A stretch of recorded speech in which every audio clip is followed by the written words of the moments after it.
Praise the lord. విచారంగా ఉండి సంతోషంగా ఉండలేని వారిని మనం సంతోషపరచాలన్న ప్రయత్నము ఓ రకంగా మనం ఒక కమీడియన్గా మారి వారిని సంతోషపరచగలుగుతామా అన్నది కూడా సందేహంగా మారితే, సంతోషించలేని లోభత్వము వారి మనసులోనే ఉన్నప్పుడు అసౌకర్యంగా ఉండి లోపాలను వెతుకుతూ తప్పులను పడుతూ ఉన్నవారిగా విచారణ ఎక్కువ చేసుకోవడానికి మానసిక బలహీనులుగా వాళ్ళు ఉంటారు.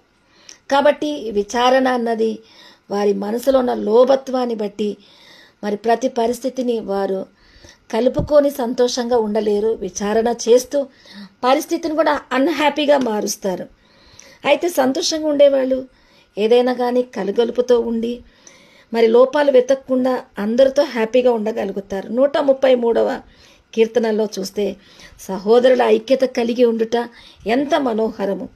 సియోను కొండ మీద దిగివచ్చిన హెర్మోను మంచు దాని మీద కప్పబడినప్పుడు కొండలో ఉన్న లోపాలు కనిపించకుండా ఏ విధంగా కప్పుతూ ఆ తెల్లటి మంచుతో ఏ విధంగా ప్రకాశంగా కనిపిస్తుందో, ఆశీర్వాదము శాశ్వతమైన జీవం దాని మీద ఉంటుంది.